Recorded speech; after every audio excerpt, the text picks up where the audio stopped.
Hello, buenas tardes, buenas noches, whatever time it may be where you are. We welcome you and we are so glad to see you to this first of our annual San Miguel Penn Center Speaker Series. And here we are, and we are so excited because today we are presenting a hot conversation between the award-winning Mexico City bureau chief of the Dallas Morning News and noted author Alfredo Corchado and the illustrious and very beloved president of Penn International, Jennifer Clement. Buenas tardes y bienvenido. Soy Lucina Catman, una internacional vicepresidenta emérita del PEN Internacional. Y también aquí en San Miguel, yo soy la tesorera del PEN de San Miguel. Estamos muy emocionadas este día porque vamos a estrenar nuestra serie de conferencias invernales del 2021 con un gran evento. Tenemos con nosotros dos personas increíbles que van a tener una conversación.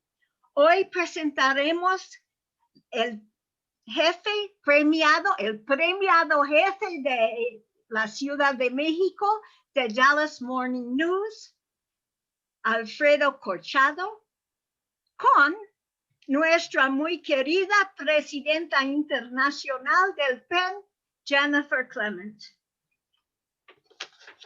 After our speakers have completed their conversation, we will have a question and answer period open to all. Please put your questions to Senora Corchado or Senora Clement in the Q&A section at the bottom of your screen, either in Spanish or English, and Lucina and I will relay them to our speakers. Después de que nuestras conferencistas hayan completado su conversación, tendremos una sesión de preguntas accesible para todos. Nada más escribe su pregunta en la sección QA al fondo de la pantalla y las pasaré a nuestros conversacionalistas. Today, our presentation will be in English with a separate channel for a simultaneous Spanish translation. If you click on the icon of what looks like a globe or the world where it says interpretation, you will have the option to choose Spanish or English. And if at any time you want to change your choice, just click the icon of the globe again. After Lucina speaks, please click the icon for your chosen language now. Esta presentación es en inglés, con un canal aparte para una traducción simultánea al español. Si hace clic en el icono que es un pequeño mundo aquí que se encuentra al fondo de su pantalla, tendrá la oportunidad de escoger entre español y inglés. Y si más tarde quiere cambiar su lengua, haga clic otra vez en el mismo icono, el mundito. Y ahora, favor de hacer clic para su lengua preferida porque empezamos. Okay, so I'm going to give everyone a minute or two to check that out and have your language of choice coming in for you. And then it is my great honor to introduce a woman that truly by definition hardly needs an introduction to this company. Celebrated world-renowned American-Mexican author Jennifer Clement was elected as the first woman president ever in 2015 in the whole 100 years of Penn International. Jennifer is responsible for the groundbreaking Penn International Women's Manifesto that has been adopted by organizations world over, and her cutting-edge Democracy of the Imagination Manifesto. Both of these are available on the Penn International website. Jennifer Clement addresses our most pressing social issues through the lens of vigorously researched and crafted fiction. She is the many, many times over award-winning author of 4 novels, Gun Love, Prayers for the Stolen, A True Story Based on Lies, and The Poison That Fascinates, as well as the cult classic memoir, Widow Basquiat, and several volumes of poetry. Jennifer Clement's work has been translated into over 30 languages.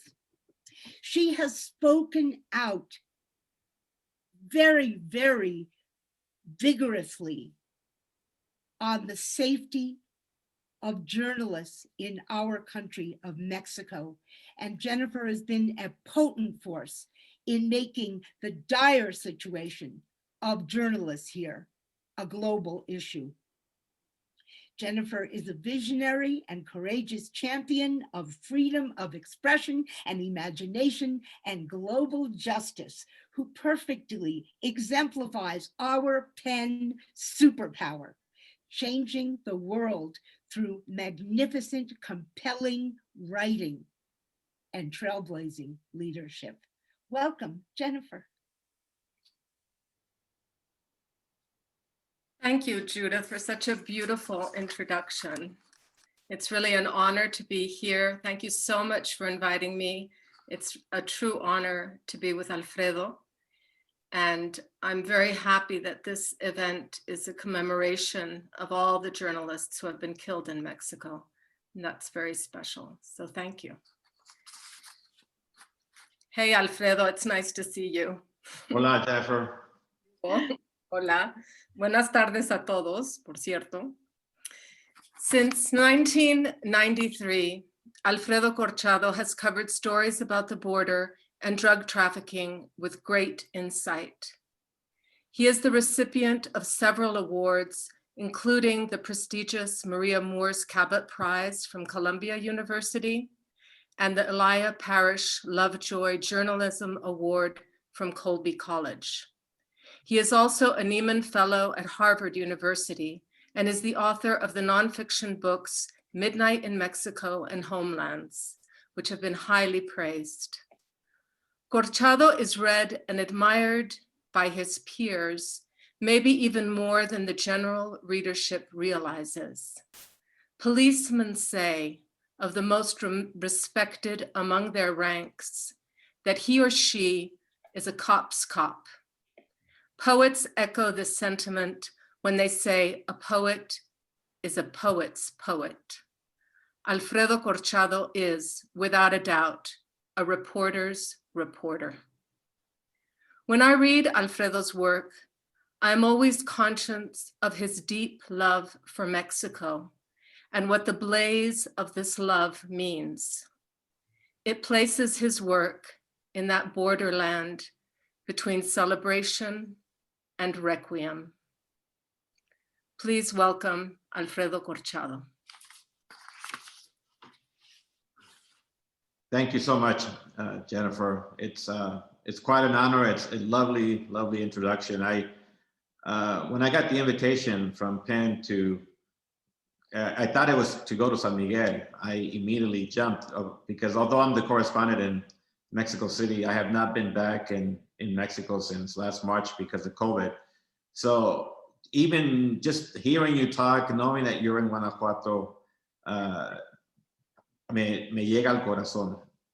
Muy buenas tardes, muy buenas noches y un fuerte abrazo desde acá de mi tierra, El Paso, Texas.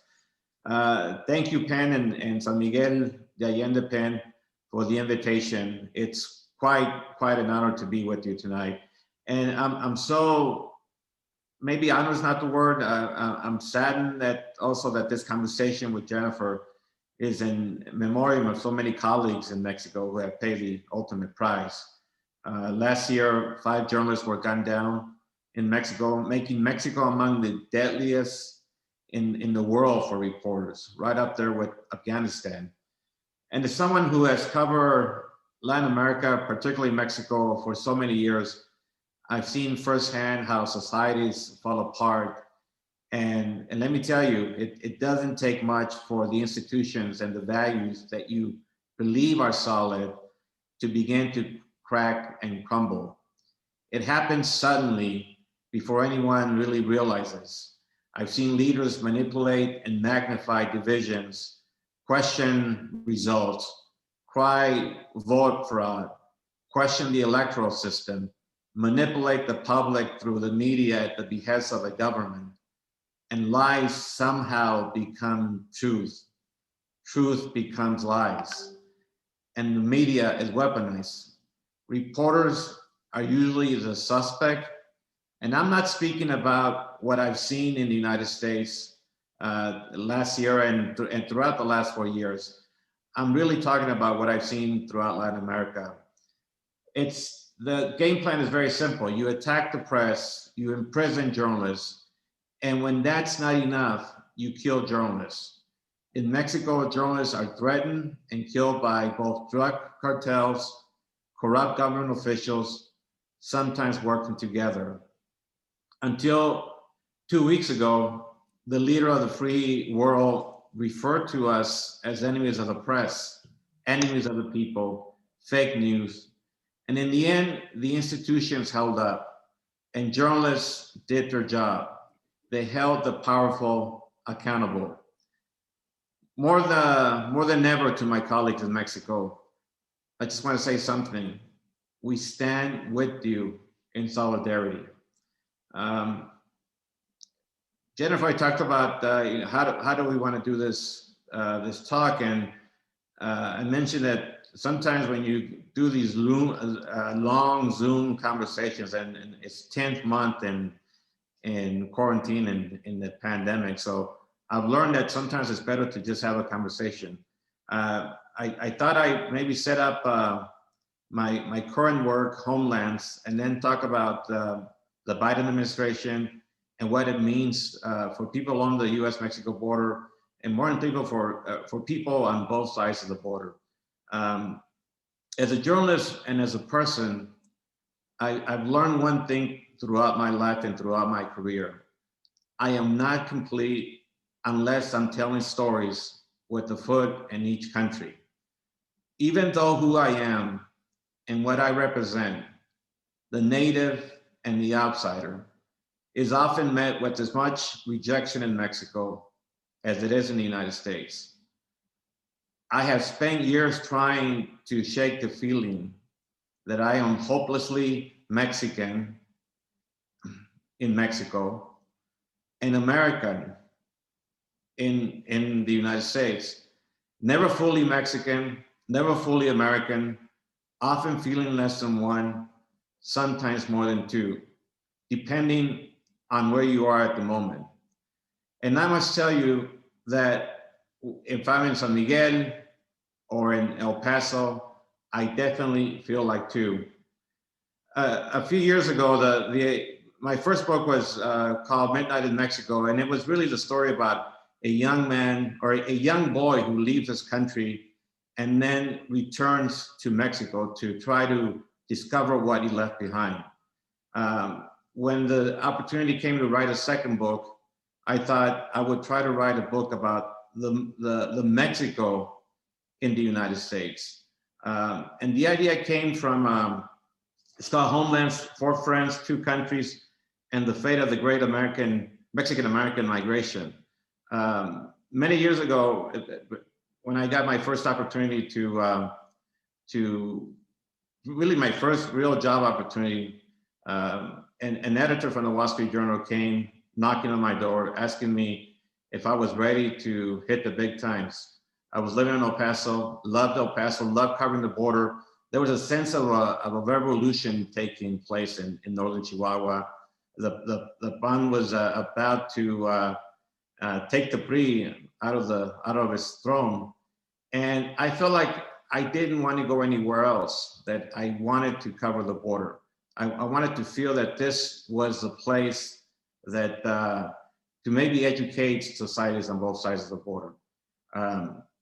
This editor was very persistent, kept calling me and calling me. Finally, he showed up in El Paso. My mother dished out her favorite food, enchiladas, and he came with a bottle of wine. And he explained that he thought he saw potential in me, but he felt that someone needed to mold me, help me get better, become a better writer, become a better reporter. And after my mother said, yes, you can take him, just make sure he spends Christmas with us. I kind of looked at my mother like as though I felt betrayed. But she said, you know, this guy knows journalism. We are farm workers. That all we know in our lives is really about farms, about working in the fields. This man seems to care about you and wants to make you a better writer. So between November, which is when he arrived to recruit me, and January, I kept calling people in El Paso, asking for maybe with one urgent question. Do you know any Mexicans in the Northeast? And he came back, a union leader came back to me and said, I know one. And he may be the only Mexican, not just in Philadelphia, but maybe the entire Northeast. And he said his name is Primitivo Rodriguez.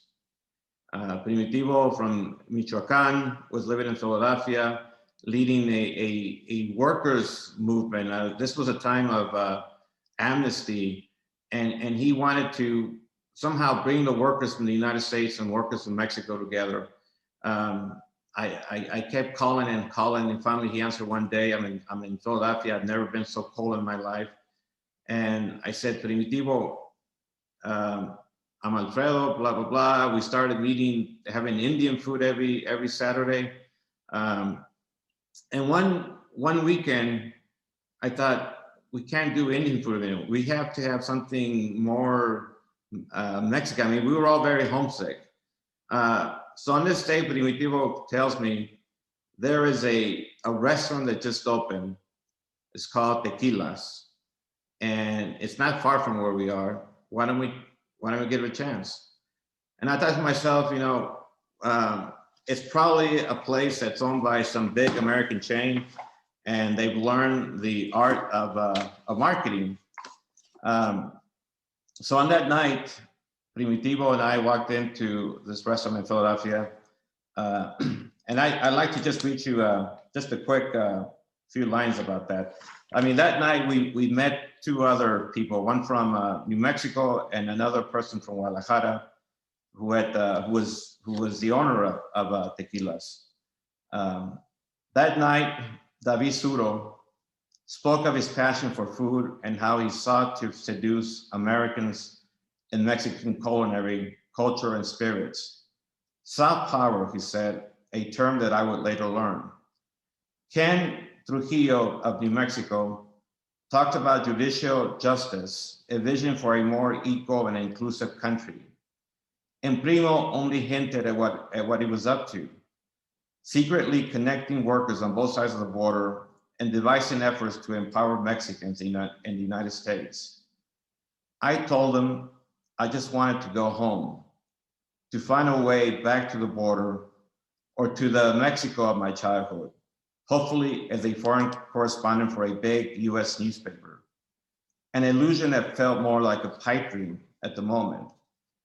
Years later, looking back on that evening in Philadelphia, it felt as if we were destined to come together that night, in that moment, at Tequila's Table 21, four strangers bound for the unknown, unhinged from our old comfort zones, embarking on a chaotic journey, three immigrants from prominent migrating exporting states in Mexico, Jalisco, Michoacan, and Durango.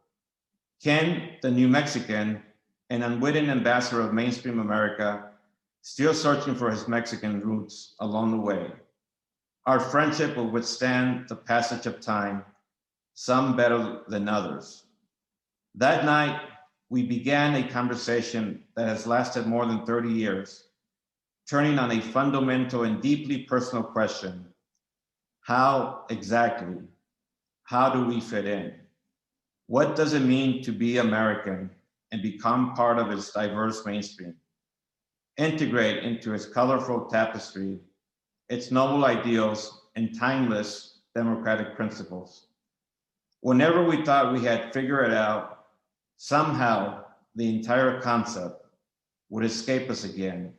We seek the original idea and the city, the founding city of the United States, and an idea, and then we destroy it, a cruel irony. Outside Tequila's dawn began to envelop Philadelphia.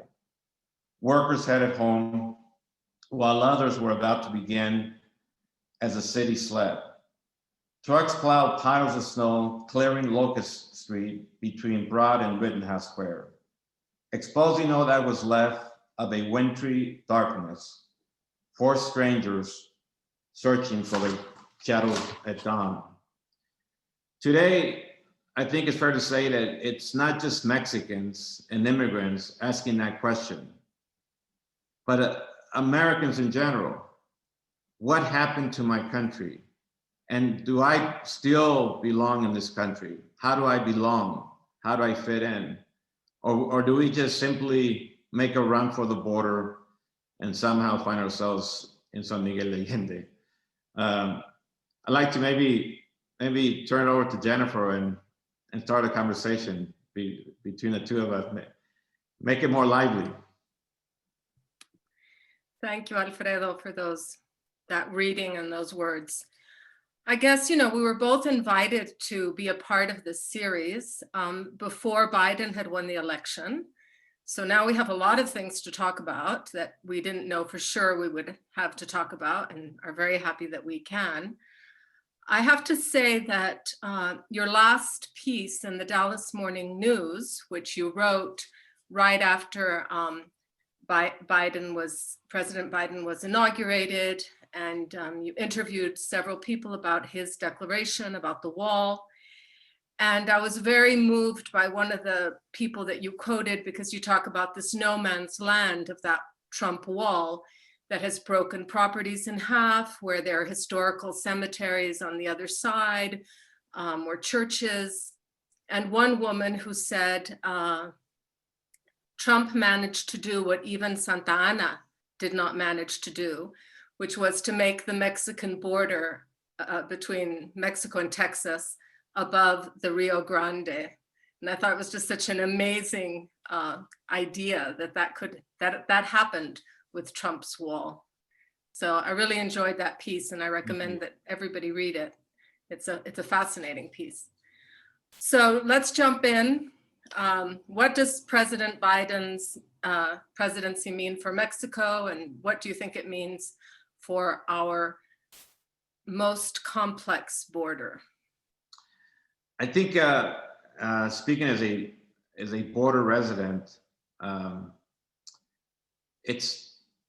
hope it means healing. I think people, if you talk to people on the border and you ask them, what do you want from this administration? I think the answer is we want a sense of healing. We want an end to the bashing, the fear mongering, an end to the lies about the border. Because one thing I think we've learned over the last 4 or 5 years since the border became in vogue, not just every 4 years, but practically every day. As we kept waiting for these so-called invasion coming from the South, we worked up the country into a frenzy. They're coming, they're invading. The thing that I hope people realize that that invasion never really happened. I mean, you built the wall, you had people coming to the fence, asking for asylum. They weren't sneaking in. They weren't trying to invade. I mean, they were trying to go through a process that really wasn't there.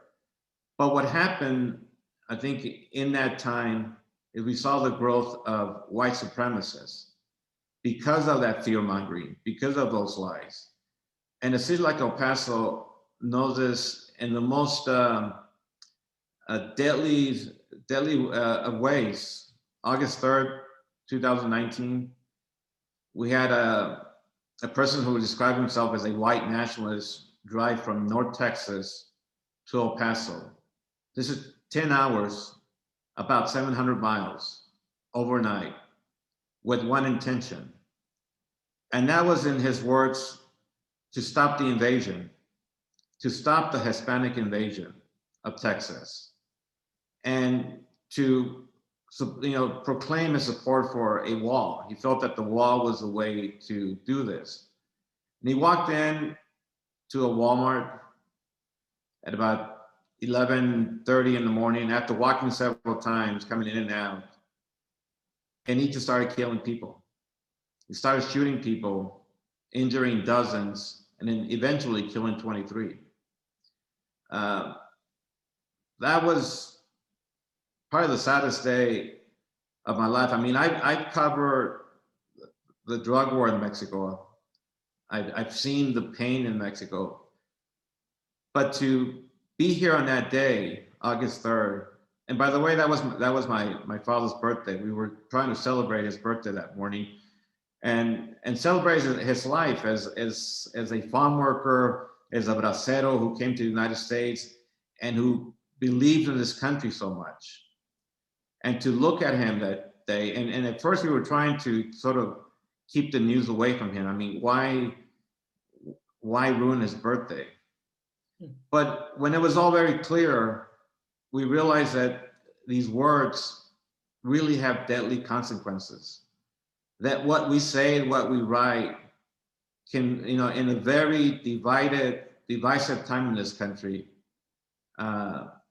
things can go really, really wrong. So I hope that I hope it's the end of the inflammatory language. I hope that both countries can look at the border as a place for healing, because when you look at the border, I mean, you're really taking a peek into the future. A young, vibrant community.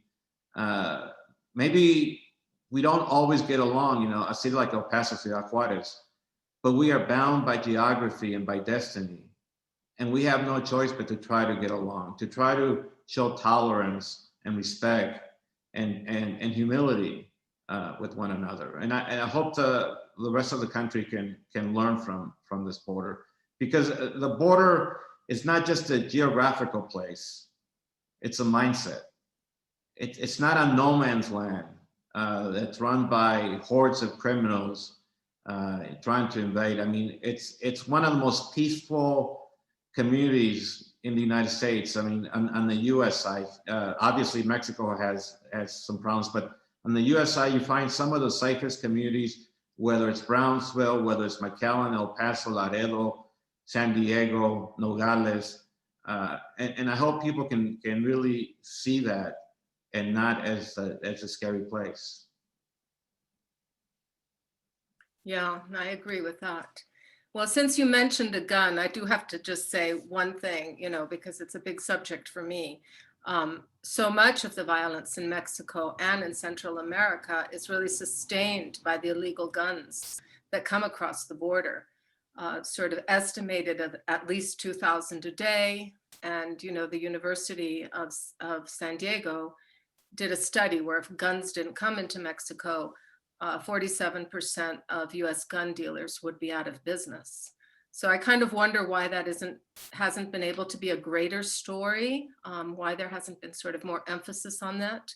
But that's just an aside. No, I completely agree with you, Jennifer. I mean, I think the last 4 years have been so dominated by, by this inflammatory language that it's been hard to really focus on the real issues that impact both countries, and especially for a Texas newspaper. I mean, you talk about guns. I mean, Texas is in many ways, this is where most of the guns come through. It's through the 1,200-mile border between Mexico and Texas. So I completely agree with you. I mean, there's so many real deep issues that we should be covering and taking a longer focus on. Yeah, I remember asking some border guards in Texas and Arizona as well, do you ever look into a car that's going south and crossing the border south? And they all said, no, never. It would never occur to them. So, you know, that's a whole other issue. It's a whole sense of, you know, we keep pointing south, and we really, I think oftentimes we don't really take a look at ourselves. We don't look at the mirror. And guns, you know, drug consumption.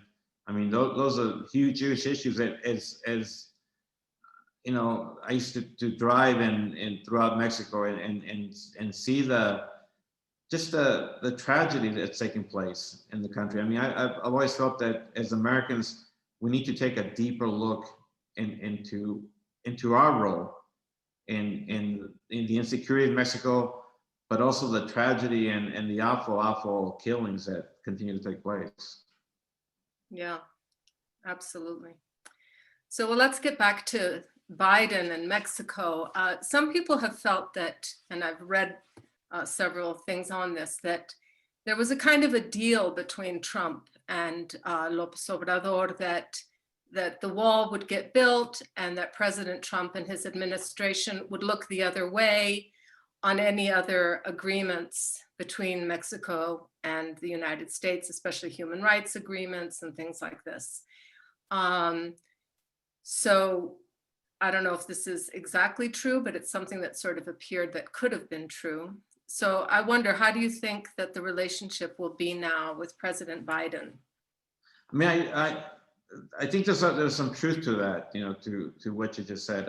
I covered López Obrador as a candidate, and I remember covering him in Ciudad Juárez one weekend where he said, you know, we will no longer be the piñata for the United States, you know, or Trump's piñata. And I thought, wow, if this guy gets elected, it's going to be, you know, someone that's really going to stand up to Trump, unlike his predecessor, Enrique Peña Nieto. And so it was rather strange that, you know, how the two men seem to, in some crazy way, you know, kind of fancy each other. I think they're both, I think it's safe to say that they're both populists, nationalists. I think as long as Trump did not meddle in Mexico's internal affairs, López Obrador was fine with that. I mean, he ended up praising him. And I mean, I'll never forget back in July, I believe, when he went up to the DC and stood there next to Trump and said, you know, tell the American people how much they admire Trump for the respect that he showed Mexico. And I thought, wait a minute, I mean, what's happening here? And this is after the El Paso massacre, in which, you know, I said dozens of people were injured, 23 people killed. Almost half of them were Mexicans. So I couldn't really understand the relationship. But it seemed that as long as there was no accountability on the Mexican side, that López Obrador was fine with that relationship. I mean, he could build the wall for Mexico, you know, put in more than 20,000 National Guardsmen along the border and keep Central Americans from coming in, as long as there was no real price to pay internally. I think under President Biden, it seems like, you know, it's too early. I mean, his cabinet's not in place yet. But I think it's fair to say that it's going to go back from a Palacio Nacional White House relationship to much more of a agency to agency relationship, or the cabinets will again play a role where people are going to have to get to know one another, get to know each other. I was working on a story today and talked to the Mexican ambassador, the outgoing Mexican ambassador, and I said, you know, so how do you see the future? And she said, well, you know, there'll be some problems, there'll be some difficulties, but this is an old marriage. I mean, you're not going to ask for a divorce. You're going to have to find a way to get along. And I think that's what we're going to see under Biden. I mean, President Biden is no stranger to Mexico. I remember several years ago, he made his trip as vice president to Mexico City. I was had the honor of being his pool reporter that day. And one of the things that he insisted on doing was, visiting the Basilica de Guadalupe. I remember he went from the embassy to the Basilica, and then he went back to the other side. I thought, wow, this guy is really determined to see the Basilica. I think it'll be fascinating to see what happens in the next few years, and to see if the relationship can continue. Obviously, right now, COVID has really in some ways shut down the border, but it'll be a nice change of pace, I think. Yeah, one thing that strikes me is that in the United States, they have their second Catholic president, and López Obrador is not a Catholic, probably the first not Catholic president. Just sort of odd, that happened. Yes, it is.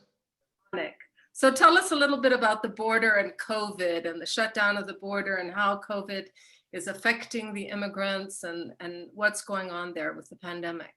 We have, as I speak, we have hundreds of immigrants in Central America and other parts of the world who have remained in shelter in Ciudad Juárez, Nogales. I was just in Matamoros a week ago as I was reporting that story. You were talking about the wall, and there were at least 600 migrants from Central America. And any sign from the Biden administration will get their hopes high. I think there's a sense that and this Friday, it's important that this Friday President Biden is going to make some announcement. I think he's going to maybe elaborate more on his immigration policy. So it'll be interesting to see what happens on the border. But as far as COVID, we've been in a virtual lockdown since last March, where it's only Americans who can come and go. If you're an American and you want to go into Mexico, all you have to say is you're going to see a doctor, you're going to see a dentist, you can buy some medication, and obviously, I think there's been at least the Mexicans, the Mexican governors and other leaders have accused the Americans of taking advantage of this and perhaps spreading COVID on the Mexican side. But in a way, it kind of gives you a glimpse as to, if President Trump had made good on this threat to shut down the border, you would see the effects. The parts of downtown El Paso that are just basically gone. The economic activity is really deteriorated. Again, in Matamoros and Brownsville, I was there last week, and it's almost like a ghost town on both sides. It's a very sad scene where sometimes when you talk to Mexicans, they say our biggest worry right now is some kind of social unrest, because so many people are unemployed, so many people are losing their jobs. On the border communities, one thing that's interesting is so many Mexicans who used to work on the U.S. side as gardeners, as maids, babysitters, etc. They've been stuck in Mexico for almost a year, and there is real concern as to what happens. We're about to enter the 1-year anniversary of the shutdown, which is looming in March. So I as part of my reporting today, I was talking to Texas leaders, what do you want Biden to do? And he said, we have to take a binational approach to COVID. If we're talking about testing and we're talking about vaccinations, we have to get both sides to really, become healthy again, because the economies of both countries and both cities and both states are very much at stake here. Yeah, it'll be interesting to see how they work together, because they're going to have to work together. Since you've covered a lot about the years about drug cartels, especially the drug cartels at the border, how do you feel? What do you think has happened to the cartels during COVID, during this year? It's a fascinating question. I've been looking into that over the last few days, and it was interesting. I was there a day before the shutdown began, and the shutdown, we have to be careful as reporters to say it's a shutdown to non-essential travel. But I remember interviewing some of the businesses along on the Mexican side, and they kept saying, we're about to really hit another terrible moment here because so many polleros, halcones are going to be unemployed. I mean, literally unemployed. They can't be, selling drugs in restaurants and bars, etc. And I think to some extent, I mean, we have seen that. I mean, you walk around sometimes. I walk around sometimes in Juarez or Matamoros, and you do see these halcones. I mean, when I was interviewing these migrant workers last week, after about half an hour of going back and forth, one of the migrants looked at me and said, I think it's time for you to leave. And I said, why? He says, andan los halcones, andan sueltos, andan desesperados. I mean, they're out there and they're desperate and they need something to do. And, you don't want to be one of the victims of extortion or something. So that, I mean, that is part of the social unrest that people are concerned about. I mean, how much can a community take? How much can these drug traffickers take?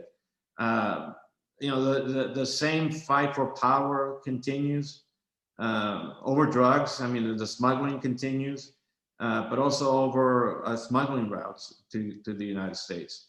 I mean, that very much remains in place. It was interesting here in Guanajuato, at the beginning of the pandemic, there was one cartel who was distributing charitable foods and medicines and in bags that said, we are a cartel that cares about the people. And there was this sort of very strange, as only in Mexico these things can happen in this strange way. I mean, one thing happened here too that was interesting in Chihuahua, and I think it also happened in Coahuila, where you had cartels at one point distributing toilet paper to the vaccine, Alfredo. You can. I mean, I mean, there is concern about, are they going to be passing fake vaccines around? But it was interesting to see, passing toilet paper and passing water to residents. This is last year. But they do adapt with the times, and oftentimes, especially in small communities, they remain sort of the main law in the community. Yeah, I like to have this sort of Robin Hood kind of thing going sometimes. Yeah.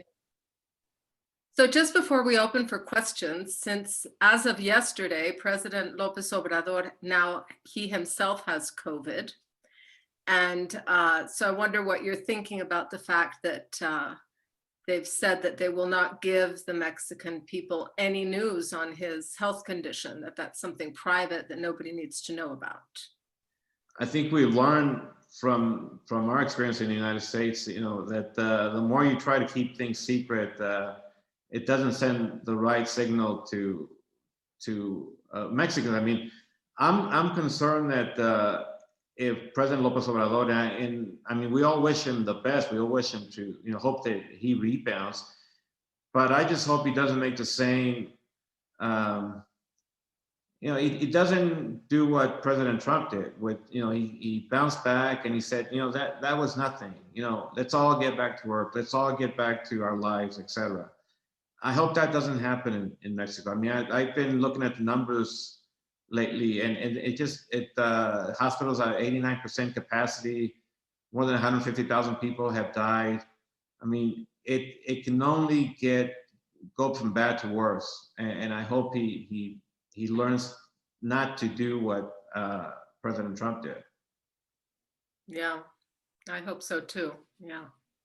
But I mean, Jennifer, I mean, if I can just tell you a little more about that wall story that you started off with, General Santa Anna. I've been covering this issue for many years. I mean, from President Clinton to President Bush and President Obama, and obviously President Trump. But that anecdote, that story that I heard in Alamo, Texas, of all places, Alamo, Texas, when these ranchers took me out and showed me, this is the Schuster family, Right. whose father was an immigrant from Austria, came to South Texas, and was a very patriotic man, fought in World War II, and with his savings, he began to buy land in South Texas. And ended up, currently they have like 700 acres. Half those 700 are south of the wall, of this new wall. And ironically, the closer you are to the Rio Grande, the more fertile that soil is. So the most prized land is kind of in no man's land. And it didn't hit me. I mean, I guess I've heard stories, but it's not until you see it and you realize, do Texans realize that they're basically ceding land back to Mexico? That is, as Becky Schuster said, if Santa Anna was alive, he would go to Trump and give him a big abrazo. And in the end, it was Texas, not Mexico, who ended up paying for that, for giving the land back to Mexico. That is I was dumbfounded with that story. I really couldn't believe it. And Texas is so, they take so much pride in the border. This is where the border begins. This is where you and I began. This is where the Rio Grande is, etc. Well, the Rio Grande, in this case, in some cases along the Texas-Mexico border, it's about a mile in. You basically see it about a mile of land back to Mexico. And it's funny if it wasn't so sad at the same time. Well, I mentioned it because it's such an amazing article that you wrote, and I may not have seen it, but through what you wrote, I could so see it. It was just the most amazing description of that land, and also just this thought of the border was giving land back to Mexico. It's just amazing. Exactly. Yeah. Thank you. Thank you. So Judith, should we open up? I see there's a few questions and it's 10 to 7. Yes, I think this is the perfect moment to open for questions, and what a juicy conversation. Oh, this is phenomenal. We start with a question from Keith Dannemiller, and this is a beautifully formulated question. Is being welcome an essential ingredient for calling a country and a place your home? And in the same vein, does one have to wholly identify with the ideas of a nation, its symbols and myths, to consider it one's own homeland? That sounds like a question from Keith Dannemiller. Keith, very well. Keith is one of the best from the U.S. who has and it takes Keith to really understand the answer to this question. Yeah. Keith is someone from Ohio, lives in Mexico, one of the most decorated photojournalists that I know. And in fact, I think he's done some art shows in San Miguel Allende. But I think that's part of the reason why I call this book Homelands, because there is something to going home, and as soon as I start getting comfortable in Mexico or Mexico City, I miss the other side. I miss the United States, and so I often bounce back and forth. If it's not COVID, but it's always that sense of welcoming that I think tells the immigrant everything. But it's also a way to, as a journalist, to keep fighting back and keep pushing back, and keep trying to make the union. I don't mean to sound like a president of Canada or a president, but keep trying to make the union even more perfect. And as a journalist, if there's anything that inspired me to be a journalist, was the idea that I could be part of a bridge of understanding between both countries, and try to help through journalism hopefully educate both countries a little more about one another.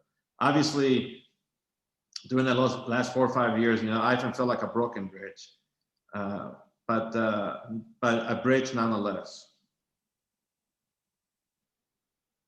Thank you, Keith. Oh, great. Great question. Great answer. I'd like to hear the answer from Jennifer. Jennifer, what do you think? Well, I'm like Alfredo. I'm complex.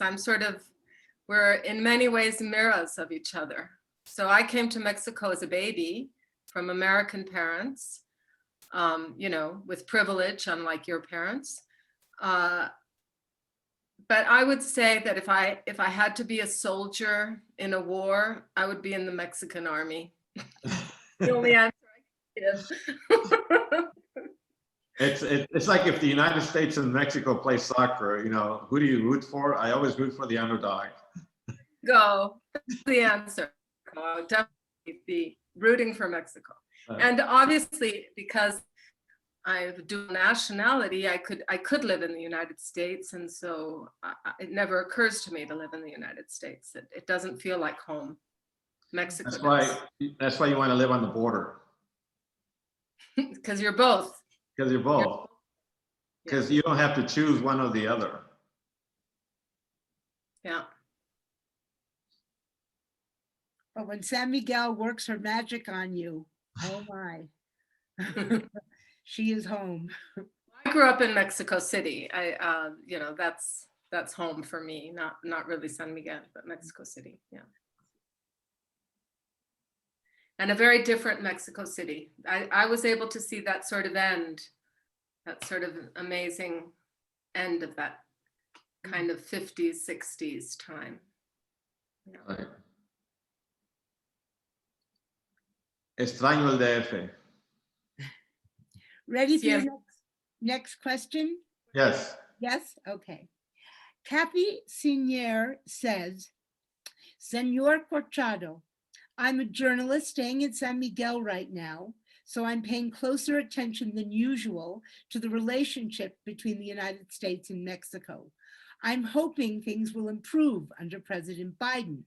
Several people have told me they think President López Obrador is like Trump, but I don't believe it. Do you think he can get anything done during his 1 6-year term, or that the PRI and PAN politicians and their supporters will make it impossible for him to succeed with immigration, the economy, agriculture, the cartels, or anything else? That's a great question, and I wish I had a crystal ball, but I think we'll get a sense in the coming months, because Mexico's headed for midterm elections. And so one of the keys to President López Obrador winning in his election was he was able to bring the North. I mean, he was able to win the North. And I feel like, at least traveling through the North, that there's a sense of disenchantment. There's a sense of frustration.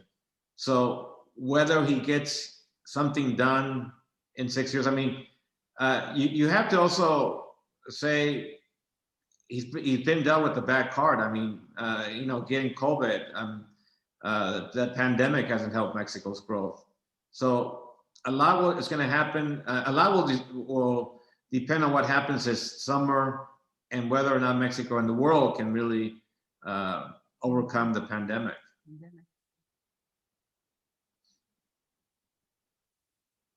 Jennifer, do you have thinking on our president? I think these elections are very important in Mexico. They're going to give us a real insight into the climate of the country. And so, yeah, I think everybody's watching this very carefully, because López Obrador's party really took control of all areas of government. So he's really been able to rule without any opposition. So I think many people hope that changes, but we'll have to see.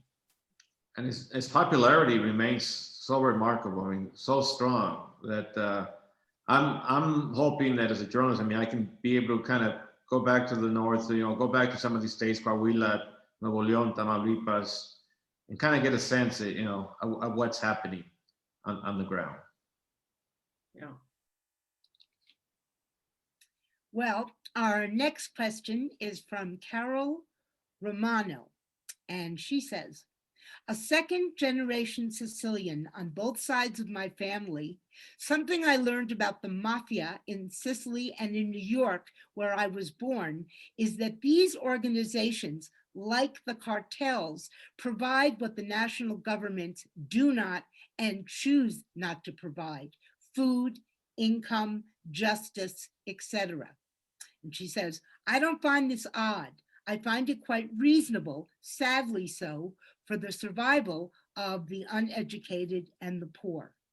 For my decades living in San Miguel, I have observed how it is just in the last couple of years that the educated youth and not the elders have begun to make a commitment to the poor, doing service, joining NGOs. What is your perspective? I think there's a lot of truth to that. I mean, I think one of the things that I've always been inspired and encouraged by is in some of the communities in Mexico that have gone through some of the most tragic events, like Villa Salvarcar in Ciudad Juarez. I mean, this was a massacre of teens. I mean, by hitmen who had the wrong address, came into the wrong house and ended up gunning down, a party, people attending a birthday party. And in the end, it was the relatives, the families who had the chance to seek asylum in the United States. And they decided to stay in Juarez. They decided, in their words, to try to form community with the blood of their children, to try to make a better Mexico. And they felt like they, as a society, had to come together because they were not going to wait for the government to do what should be their job. And you hear these stories in different parts of Mexico where it's society, it's Mexicans themselves who are saying, "Basta, ¿qué hacemos? ¿Cómo le hacemos? How do we move forward?" Jennifer, did you want to add something to this? Well, I think that all this, what Alfredo said, I agree with. And I think it's also combined with this extraordinary fatalism of the Mexican people. I mean, I think that's also part of the cocktail, is that there's this acceptance of tragedy and there's this acceptance of death that we see in Day of the Dead that's very unique, which is combined with this extraordinary sense of humor. Which is almost as if, if I can laugh at something, maybe it won't hurt as badly. But it's very much a part of the character of Mexicans, which is very special. Right. Our next question comes from Cheryl Krieger, and she asks, how accurate do you believe the COVID figures are coming from Mexico? And I think this is for both of you, actually. Well, at least based on what I know in Ciudad Juarez and other communities across the border, they're not very accurate. Because I mean the testing has been so woeful. It's been awful. And so I've had some sources tell me, for every one officially declare a COVID victim, you should try to add, 8, 10, 12 more. So I think the numbers are actually quite low, the official numbers. I think the numbers are really, really high. I mean, I think Mexico has one of the worst really rates in the world. I mean, it's a nation of 129 million people. 150,000 people officially have died from COVID. I think those numbers are much, much higher.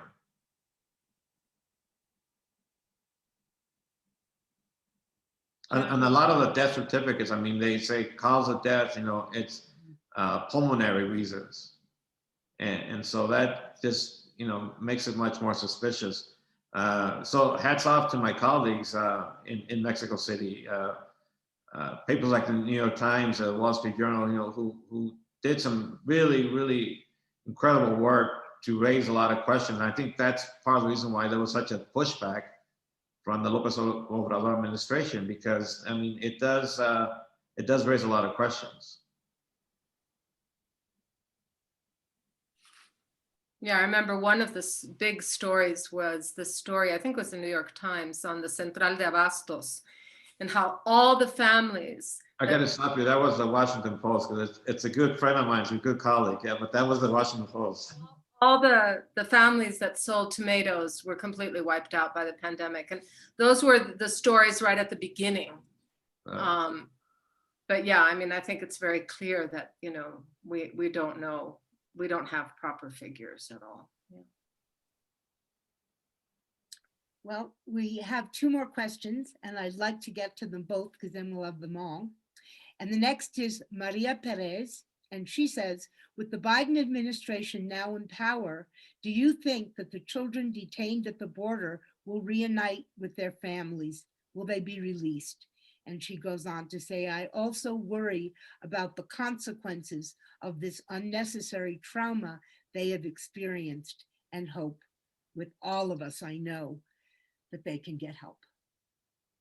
Well, I mean, that's what President Biden has said, that he hopes to reunite these families, these parents in Central America with their children in the United States.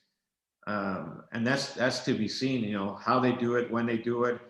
As I was talking to migrants last week in Matamoros, I mean, they kept, I mean, there's so much hope in them. And you kind of have to remind them, you know, there's also a pandemic going on. It was interesting when I talked to the human rights activists, immigrant rights activists. I said, do you have a message for people who are trying to come in and through a caravan, they're making their way up, who see so much hope? And this one person said, yes, please tell them, don't come now. Now is not the time to come. And so you have to kind of factor that cautionary message with the enthusiasm and the hope that many families, rightly so, you know, feel that they want to be reunited with their families, with their children. And that's, you know, that's one of the main reasons why you have this migration. Yes, there's a lot of violence, extortions, organized crime that pushes people away. But I mean, it's not that easy for families to make that decision. I've been following this Guatemalan father with his, I think he's now 10 years old, and I've been following him for the last couple of years. You know, he came from Guatemala, lives in the Dallas area now, and have seen him sort of go through these changes. I had a conversation with him last fall. I said, you know, what do you want to tell your compañeros, your paisanos back in Guatemala? He says, don't come. You know, now is not the time. There are less jobs. There's more danger. There's a pandemic. I mean, you know, factor in the risk. So I understand both sides, but you know, as someone who's lived on the border, who's seen this issue up front, I think you have to give the Biden administration some time to really get their game plan going. I hear that. All right. Our last question is from David Mong, and he asks, oh, Carol said something. I don't know. I should read this, I think. Carol Romano said, I love your insight into my question, Jennifer. Such a special culture and its opposites, painfully so from my observations. Thank you both so much. What a wonderful, instructive conversation. And to continue, David Mong says, how would you describe the evolution over the past 25 or 30 years of the trans-border dynamic, in particular for people who live at the border and who participate in this trans-border dynamic? How has day-to-day real life at the border changed, if at all? And do you feel this change has been a predictable and expected change, again, if at all, independent of politicians and politics. And I imagine he's referring to trade, right? I mean, it's been an evolution, and I don't know. There's been, all for the better. I mean, there's El Paso, for example. I mean, lost so many jobs to Mexico, but they've been adapting since then. I mean, they've been trying to deal with the new economy.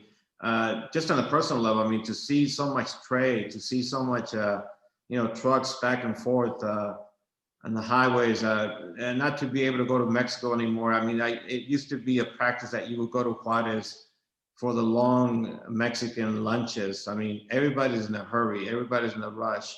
The same thing in Mexico City. I mean, it's really changed the dynamic on both sides of the border. And I think that's why sometimes I say, the border is really a peek into the future. I mean, when you look at COVID, when you look at the impact, the essential workers in Ciudad Juarez, the maquila workers in Juarez, Tijuana, and Matamoros, I mean, when they became ill, it really interrupted the production lines in North America.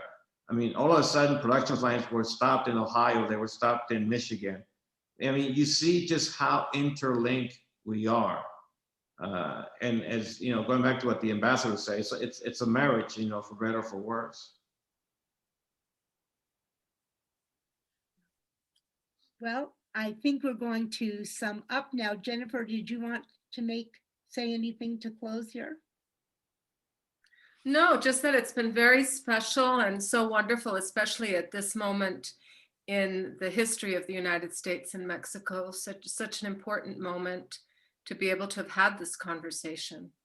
I mean, what I would just say about, I'd like to just add something to the reuniting of families. I mean, I think that one can't talk about this as a sweeping problem. I think the only way that the Biden administration can address this is that each family will have to be taken individually, because every case is so completely different from the next case that there's no way that I think you could really handle it as a sweeping action. As you said, this Guatemalan family, they're not going to be anything like an Honduras family or a family from El Salvador or from Mexico. I mean, everything is so different for every one of those families. So it's going to be a real challenge to figure that out. Exactly right. Jennifer, muchas gracias. A ti. Well, all your questioners, thank you both very much for your answers. And we all thank you, Jennifer and Alfredo, for this warm-hearted, rich, and wisdom-filled conversation. I felt like I was hanging out in the living room over tequila with you and getting to get the inside scoop on things that I love to hear about. And I want to thank both of you for all the work you do, for justice, for freedom, and for helping bring this world to the good. It's all of our work, and I'm so honored and so happy to get to be with you and listen to this really, really powerful, current, and important conversation. So now tonight, as we end our first phenomenal speaker event, and I kind of hope we keep doing this. I love the conversation. I love the warmth and the warm-hearted and the vividness of the exchange. I want to thank our technical director, the amazing Tina Vika, and our superb translator, Maria Teresa Dobregones, who came to us miraculously last night to help make this a really spectacular bilingual event.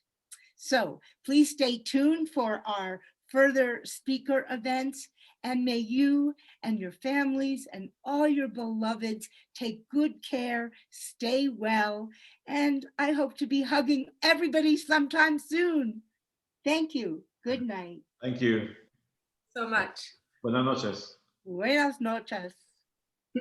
Bye. Bye. Thank you, audience.